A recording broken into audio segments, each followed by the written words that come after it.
So this is 16.4, part 1. 16.4 is all about Green's theorem. So we'll take a look at what it says, and we'll actually go through part of the proof for it. You can do the second part of the proof for it, and then we'll look at a couple of examples. So first, just trying to understand the basics behind Green's theorem and what it's actually telling us. So a couple things. We're looking at a line integral, right, around a curve C. So we're looking at a line integral around the simple closed curve C, and we're going to be relating that to a double integral over the plane region D. But D is a region that's bounded by the simple closed curve C. So you can see that in the picture, right? So we're going to talk about a double integral over D and then just a single line integral around C. And Green's theorem is going to be able to allow us to be able to relate the two. So a couple things we just want to keep in mind as we move through. We're assuming that the region D consists of all the points inside C as well as the points on C. We're going to use what's considered a positive orientation, which means that a single counterclockwise traversal of C is occurring. So we're moving counterclockwise along C just once. And what that means then is that region D is always to the left. So this is a very, very easy region. You might see some that look a lot more complicated, and so it could be difficult to understand what that counterclockwise means, because there might be points along the curve where it's tough to see counterclockwise. So if you keep that in mind, then that should help you to keep it clear. So as you are moving, pretend you're walking along curve C, then that region D is always going to be to your left. So this is what Green's theorem says. And it has a lot of exposition, right? So C is a positively oriented, piecewise, smooth, simple, closed curve in the plane. So very much like the picture that we just saw. D is the region that's bounded by C, right? So those two things have to be true for us to even be saying this in the first place. If P and Q have continuous partial derivatives, so obviously we need to be able to find those partial derivatives on an open region that contains D, then this is our conclusion. This is my conclusion for Green's theorem. Okay, so the line integral along C is equivalent to the double integral across region D of my partial of Q with respect to X minus my partial of P with respect to Y. And just so you're comfortable with some other notations, okay, just to keep in mind, remember that P dx plus Q dy is really just the same as F dot dr. But then also in terms of the integral itself, so you probably have seen this where there's a circle on it. That just means that C is a closed curve as opposed to, just a general curve. This is just a circle, and then it has that arrow to indicate the counterclockwise orientation. And then you might see this, but this is probably pretty rare. It just says partial D instead of writing it like C. Okay, so that is Green's theorem. And we're going to talk a little bit about how, even if we can't go through the proof yet, which we will in a minute, but just kind of what's the logic of what it says and why we can kind of logically reason through the conclusion of Green's theorem based on stuff that we've already seen in calculus. So what I'm going to do, and I rewrote it for you so you have it at the top here, we're going to relate Green's theorem to the fundamental theorem of calculus, something that we did very early on in BC, right? So just to kind of look at the difference in setup, and you may feel like I've written this a little funky, right? Like maybe you'd want to write it in the reverse order. I did that for a reason, because the left-hand sides of each of these relate to each other, and so do the right-hand sides. So again, just kind of like walking through what I see and how I can kind of logically work through the conclusion of Green's based on my understanding of the fundamental theorem of calculus. So like you see on the right-hand side here, you have an integral of a derivative, right? Well, it's very similar here. You have the integral and then you have partial derivatives. So I can kind of relate that setup to this setup, right? So you have integrals on the right-hand side of each, you have integrals involving derivatives. On the left-hand side of each, right, you have values of the original functions, P and Q or F, right? So you have values of the original functions on the boundary of the domain. So the fact that this was from A to B, right? And then I plug in those boundary points, right? And so this is kind of relating, well, the boundary of D is C.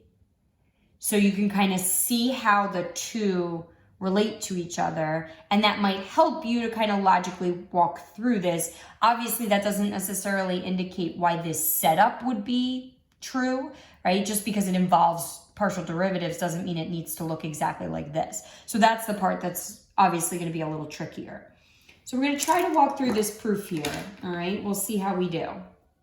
So I'm just going to prove half of it, and I'm going to open up the second half to you if you'd like to do that. And then if you want to try that tonight, and then that can be part of what you write about in your discussion, or maybe you can even post your proof of that, would be fantastic. So essentially what I have to do here, so I'm just kind of linking up Green's theorem, each part. So I'm going to basically pick it apart. I want to show that just the line integral for p dx is going to be the double integral over region D of negative the partial of P in terms of Y. So that's what I have right here. That's like that half. And then the other half would be to show that the line integral of Q dy is equivalent to the double integral over D of del Q del X. So I'm basically just, it's addition and subtraction. So I know that I can split up my integrals because of integral rules. I'm splitting up the two parts that involve P and then the two parts that involve Q. And if I could show each of those individually, then I'll be able to reason through Green's theorem. I'm only going to walk through the P part. And then the Q part, you can see that it'll follow very much in the same manner. But if you wanted to do that yourself, it might be a cool exercise for you to do on your own, okay? So essentially, I need to show this. I need to show that the line integral p dx, right, is going to be equivalent to negative the double integral over the region D del P del Y. Okay, so that's my goal, is to show this. So first, let's just try to understand the setup here. We're doing this proof, and so we probably want to indicate this here. D is a type 1 or type 2 region. So that takes us back a couple chapters. Hopefully you remember what that means, right? And you can look that up if you don't. So if D is a type 1 region, that's what we're going to start with here. So D is type 1. What does that look like? And I have a picture here for you to show you. Right? So essentially, my X values are just numerical values. I'm going from X equals A to B, but then my Y boundaries are functions of the X. So my bottom boundary here is some function G sub 1, and my top boundary line there, or curve, excuse me, is some function of X, G sub 2. So that's just me outlining the fact that D is a type 1 region. So if that's the case, then I'm going to take a look at what the double integral over that region D of del P del Y is going to look like, right? So what did I say? X is just going to go from A to B. And Y is going to go from two functions of X, G sub 1 to G sub 2. Those are just functions of X.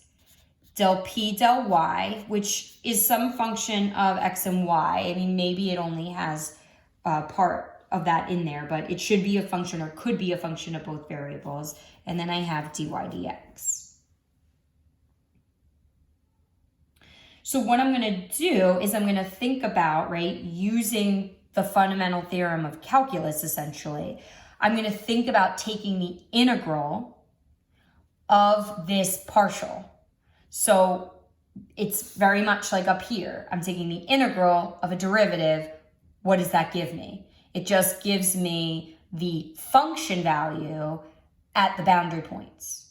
So that's essentially what I'm going to do here is I'm just going to work the inner part of this, right? So what am I going to get when I do that? I'm going to still have my outer boundaries for x, but I'm going to be evaluating the function, right? Because this is the integral of its derivative, I'm going to be evaluating the function, so p, and I'm doing this integral with respect to y, and then these are my y boundaries, so I'm going to plug them in for y. So what's that going to look like? So it's going to be p of x, g sub 2 of x, right? Because you always plug in that top boundary first, minus p of x, comma, g sub 1 of x dx.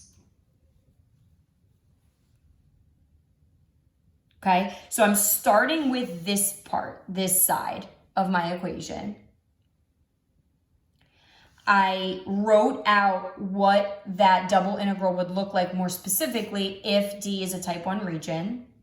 And I'm using essentially the fundamental theorem of calculus to rewrite the inside of that double integral.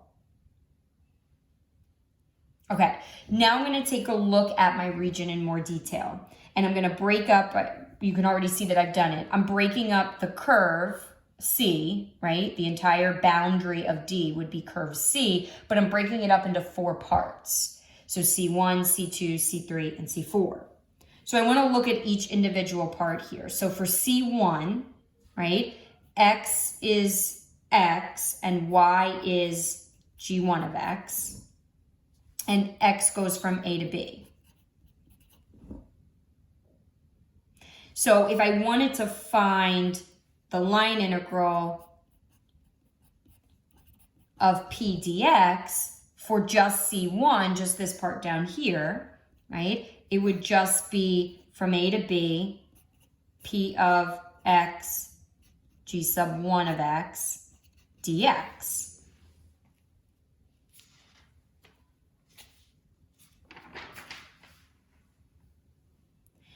I'm going to do C3 next, but I'm going to do negative C3 so that it still goes from A to B. So if I'm doing negative C3, again, X is just X. Y this time is G sub 2. X again goes from A to B. And if I wanted to find the integral of C3, P of x, y dx, it would be negative, right? Those two things should be equal. P of x, y dx, which would be negative from A to B. I'm going to try to fit this in here, sorry. P of x, g sub 2x dx. So I have those two pieces for C1 and C3. Now I got to think about it in terms of C2 and C4, right? X is just a constant for those. So for C2 and C4, X is constant. Well, what does that do? How does that help me? That means that dx is 0. So I can pretty much disregard those when I'm looking at finding my line integral along the entire curve. Is just going to involve C1 and C3.